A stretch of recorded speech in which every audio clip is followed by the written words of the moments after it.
So to summarize what we learned in Chapter 3, Lesson 3, we learned that a style sheet can control the appearance of many HTML pages at once. You could essentially use one style sheet to control the style for your whole web page, no matter how many HTML pages there are. As long as you link it properly in your document and use classes and IDs or the right selectors, you have control, precise control, over everything, such as spacing, typography, positioning of your HTML elements. We learned that we can add the style attribute to almost any HTML tag in our document. And we can control the style of any part of the page without referring to a separate style sheet in the document. But that is not best practice. We learned that using an external style sheet is best standard practice.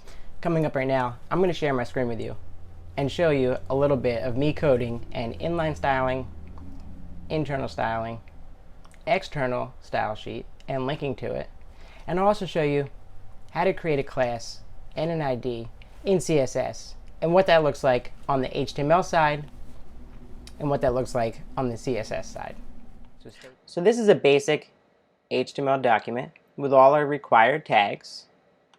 We'll call this Lesson 3 example inline. And you see here we have our declaration, our HTML tag. In the head tag we have our meta card.set UTF-8 for security. We have our title. We close our head tag, and in the body here, that was just the horizontal line on top. And then we have our H2 tag that says inline styling. So right now, if I save this, I saved it as inline.html, and I open that in the browser, it would look like this. It wouldn't be anything other than just that H2 heading. So I'm going to show you how to do some styling to a paragraph inline. So say we add another paragraph here, and remember we want to always close our tags like that. And from here, I'm going to say this text is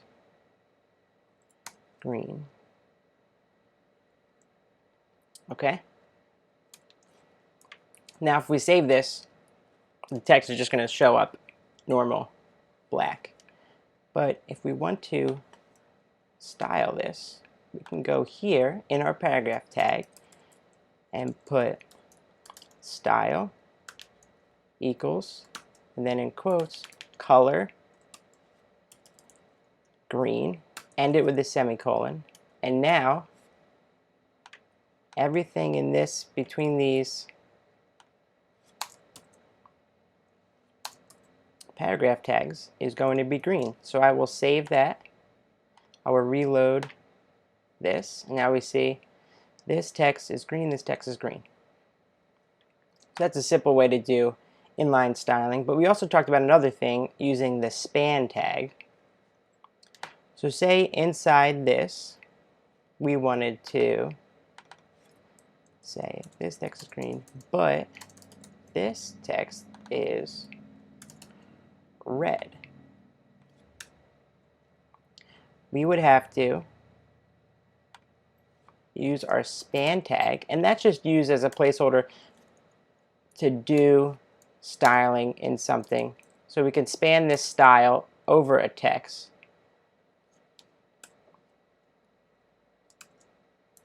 So say we do color red and with a semicolon. Now we have to close that span tag here. So we close our span tag, and then everything inside here will be red. Now if I go back outside of here, this text outside of span should be green. And then notice if I do another paragraph,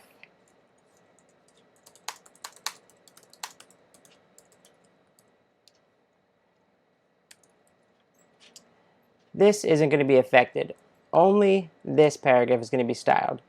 This whole thing would essentially be green, but because we have this span tag in here, this part is going to be red. So let's see how that looks. I'm going to save it and open it in my browser. We're going to reload this. And we see this text is green, which is right here, and then our span starts. This text is red. And then after that span ends, we have more text here, which is being affected by this style again, which is this text outside of span should be green. And then we have, this is our second paragraph. It's just black. It's not affected by any style because it's one in its own outside here. And that, in a nutshell, is how to use inline styling. Internal styling. Here we have a basic HTML page with our required tags, called this Lesson 3 example internal. In the body, I have a couple headers here and a paragraph. We're going to get to this in a little bit. All this here is just some filler text so we can see. If I save this and pull it up in the browser, it's going to look like this. Notice down here, the footer at the bottom. We're using that footer tag, which usually you'll see like a copyright for something. So all the text shows up in black. It's all left aligned. Say we want to style this footer. Well, previously what we learned, we would have to do it in here, but that is inline and we want to do internal. So what we're going to do is go up to the head of our document and we're going to put style tags. And our style is going to go here. So we're going to put footer is our selector. And we want the font size to be 9 points, the line height to be 12 points, and text align center, so it displays in the center. So all this here will be applied to this HTML tag. If I save this and reload the page, now the footer will be smaller, the line height's adjusted, and it's text aligned in the center. Keeping our previous example from our internal style, we're then going to look at this text here. Now remember, it rendered in the browser just plain black. We had an H2 heading, an H3 heading, and a paragraph. Same thing here, an H2 heading and a paragraph. Remember, we have the internal style that's making this center and affecting the size of this. So let's go back to here. We're going to talk about external styling, and to do so, we need to use classes or IDs. So for this is similar to the example in your book. We're going to add a class here and call it silly. And then we're going to add a class here, call it serious. So now we assigned a class to this tag, and we assigned a class to this tag. So now, wherever you saved this file, your .html file, create a new file in that same folder. I called mine style.css. We have these two CSS font style properties. So I'm going to go ahead and to use a class, you have to use a period. And we did silly, and then we have serious. So now everything with this class silly, we'll use this font and this size. Everything with the class serious, we use 36-point Arial.